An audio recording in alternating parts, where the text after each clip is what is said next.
अस्सलाम वालेकुम स्टूडेंट्स। तो आज का जो आपका टॉपिक है आपके smart syllabus second year first chapter का जो नेक्स्ट टॉपिक है वो है इलेक्ट्रिकल कंडक्टेंस का।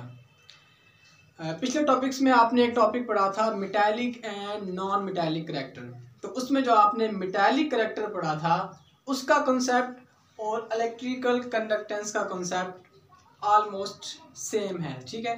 क्योंकि उसमें आपने क्या पढ़ा था मेटालिक करैक्टर में कि मेटालिक करैक्टर कौन सा करैक्टर होता है, किसी भी एलिमेंट का कोई एटम होता है उसके वैलेंस शेल में मौजूद इलेक्ट्रॉन को लूज करने की सलाहियत मेटालिक करैक्टर क्रिएट करती है।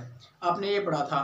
और फिर आपने अगर ट्रेंड देखें पीरियोडिक टेबल में उसका ट्रेंड देखें मेटालिक करैक्टर का, तो वो आपने क्या पढ़ा था, वो आपने पढ़ा था कि metallic character down the group increase होता है या डिक्रीज होता है। आपको कुछ याद होगा, down the group metallic character increase होता था, ठीक है। Down the group metallic character increase होता था।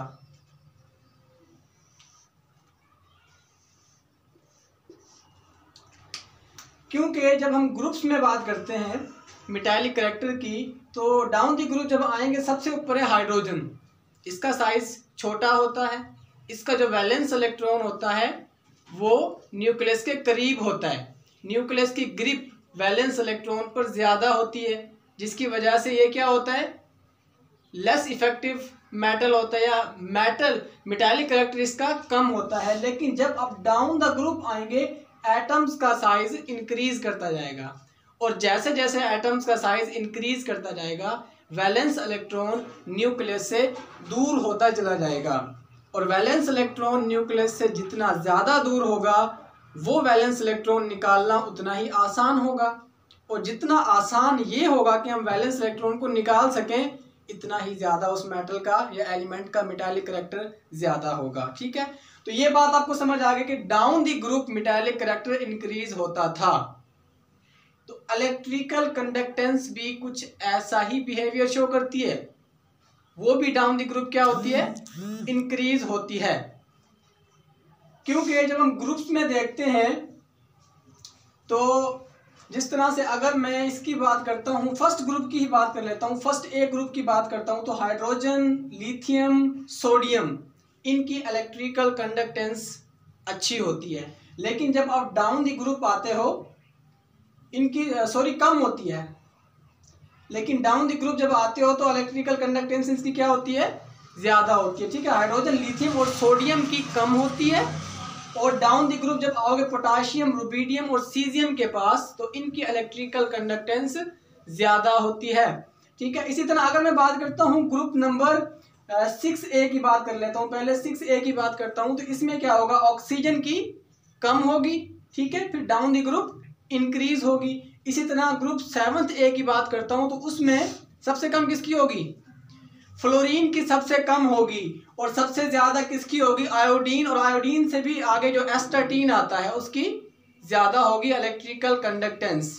यहाँ तक तो बात समझ में आती है कि ग्रुप्स में सेम बिहेवियर होता है। और इसी तरह मैं ग्रुप 4A की बात करता हूँ, तो उसमें कार्बन नॉन कंडक्टर होता है, कार्बन नॉन कंडक्टर होता है। सिलिकॉन और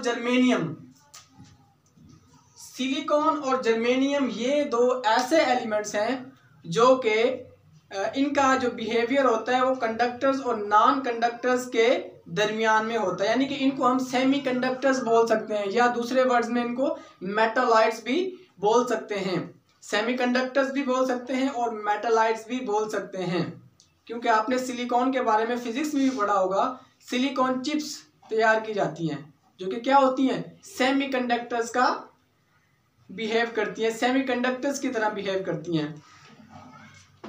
कार्बन जो कि सबसे टॉप पर है ग्रुप में, नॉन कंडक्टर, उससे मजीद आप डाउन आए सिलिकॉन, जर्मेनियम, सेमी कंडक्टर, मजीद आप डाउन आओगे टिन और लेड पर, तो ये क्या होंगे, ये कंडक्टर्स होंगे, ठीक है। लेकिन फेयरली गुड कंडक्टर्स होंगे। फेयरली गुड क्यों होंगे, क्योंकि अभी हमने बिहेवियर पढ़ना है पीरियड्स में भी, तब आपको पता चल जाएगा। बहुत अच्छे कंडक्टर्स नहीं होंगे लेकिन फेयरली गुड कंडक्टर्स होंगे, कौन, टिन और लेड। उसके बाद मैं बात करता हूँ पीरियड्स में।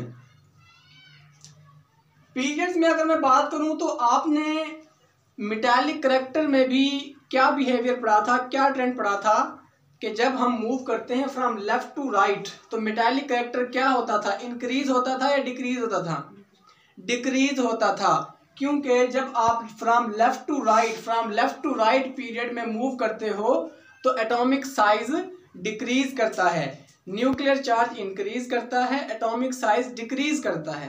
तो एटॉमिक साइज जितना डिक्रीज होगा वैलेंस इलेक्ट्रॉन न्यूक्लियस के उतना ही ज़्यादा करीब होगा, तो वो वैलेंस इलेक्ट्रॉन निकालना फिर क्या होता जाएगा, मुश्किल होता जाएगा, मतलब मेटालिक करैक्टर डिक्रीज होता जाएगा। तो मैं लिख सकता हूं ना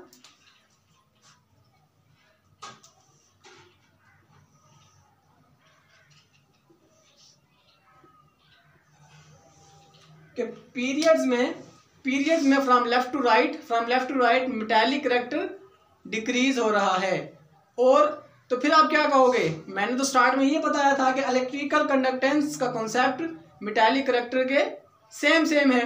तो आपका माइंड अब क्या कहेगा, अगर मैं बात कर लूँ फर्स्ट बी ग्रुप की तो आपका माइंड यही कहेगा ना कि फ्रॉम लेफ्ट टू राइट जब हम जा रहे हैं तो क्या होगा, यहाँ तक तो आते आते क्या मेटालिक करैक्टर कम हो जाएगा और इलेक्ट्रिकल कंडक्टेंस भी क्या हो जाएगी, कम हो जाएगी। देखे ना ट्रेंड क्या बता रहा है मेटालिक करैक्टर का या इलेक्ट्रिकल कंडक्टेंस का, कि फ्रॉम लेफ्ट टू राइट जब हम पीरियड में मूव करेंगे तो यहाँ तक तो आते हुए according to concept metallic character का जो कंसेप्ट है उसके अकॉर्डिंग तो इनका जो इलेक्ट्रिकल कंडक्टेंस है वो ज़्यादा होनी चाहिए या कम होनी चाहिए ना, क्योंकि जब राइट पर जा रहे हैं तो वो कम होती है। लेकिन ऐसा नहीं होता, इनके इलेक्ट्रिकल कंडक्टेंस कम नहीं होती बल्कि ये बहुत ही अच्छे कंडक्टर्स होते हैं। कॉपर सिल्वर और गोल्ड ऐसे मेटल्स हैं जो बहुत ज़्यादा अच्छे कंडक्टर्स हैं, इलेक्ट्रिसिटी बहुत ही इजीली इनसे पास होती है। ठीक है, तो अब यहाँ पर क्या ट्रेंड थोड़ा सा वेरिएट कर गया ना, कि अकॉर्डिंग टू कंसेप्ट तो इनका कम होना चाहिए था इलेक्ट्रिकल कंडक्टेंस, लेकिन ऐसा नहीं होता, लेकिन ये बहुत ही ज़्यादा अच्छे कंडक्टर्स होते हैं।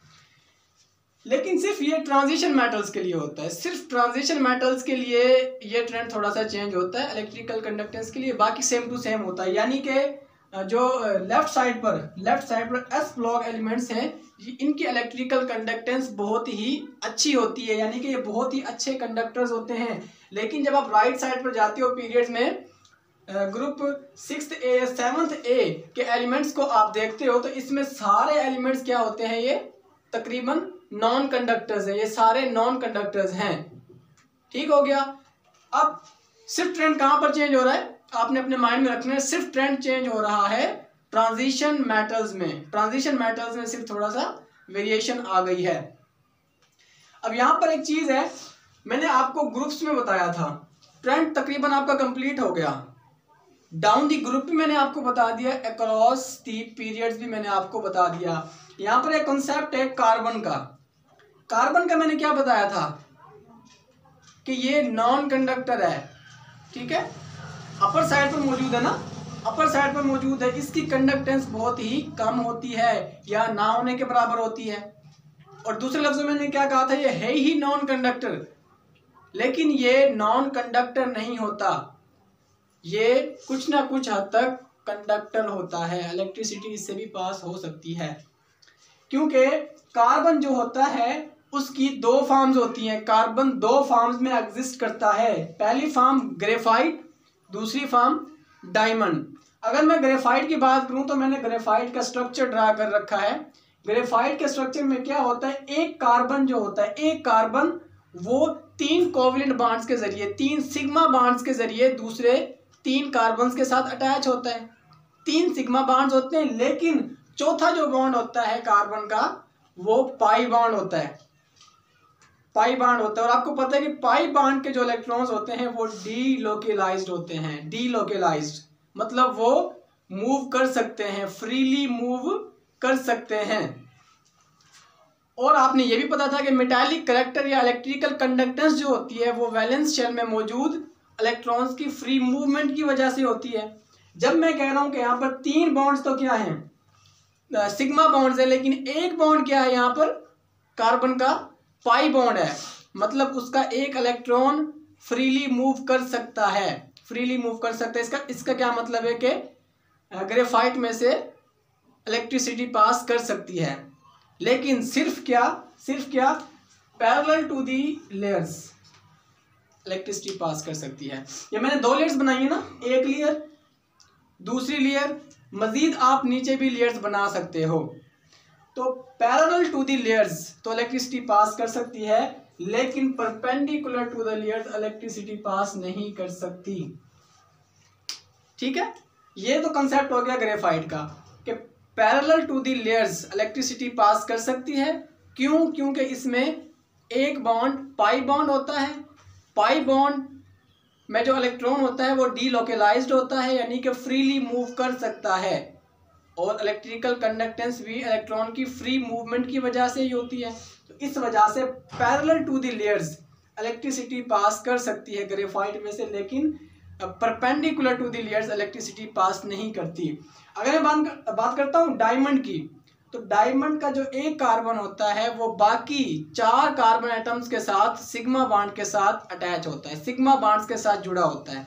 तो अब यहाँ से आपका माइंड क्या कहता है कि सारे सिग्मा बॉन्ड्स हैं, मतलब सारे इलेक्ट्रॉन्स यहाँ पर लोकलाइज्ड हैं, फ्रीली मूव नहीं कर सकते, टाइटली बाउंड हैं एक दूसरे के साथ। जब सारे ही बॉन्ड्स, सारे ही इलेक्ट्रॉन्स एक दूसरे के साथ टाइटली बाउंड हैं, सारे ही एटम्स एक दूसरे के साथ टाइटली बाउंड है, तो इसका क्या मतलब है कि इसमें से इलेक्ट्रिसिटी पास नहीं कर सकती, इसमें कोई फ्री इलेक्ट्रॉन नहीं है। तो डायमंड की जो फॉर्म है, कार्बन की जो फॉर्म है डायमंड, उसमें से इलेक्ट्रिसिटी पास नहीं कर सकती, लेकिन ग्रेफाइट में से इलेक्ट्रिसिटी कुछ ना कुछ हद तक पास कर सकती है। पैरेलल टू दी लेयर्स पास कर सकती है, लेकिन परपेंडिकुलर टू दी लेयर्स पास नहीं करती। तो इसलिए मैं कह सकता हूँ ना कि कार्बन कुछ ना कुछ हद तक इलेक्ट्रिसिटी का कंडक्टर होता है, बिल्कुल नॉन कंडक्टर नहीं होता। तो यहाँ पर ये आपका टॉपिक कंप्लीट हो जाता है इलेक्ट्रिकल कंडक्टेंस का। नेक्स्ट जो आपका टॉपिक है स्मार्ट सिलेबस का वो है हाइड्रेशन एनर्जी का टॉपिक। नेक्स्ट हम वो टॉपिक कवर करेंगे।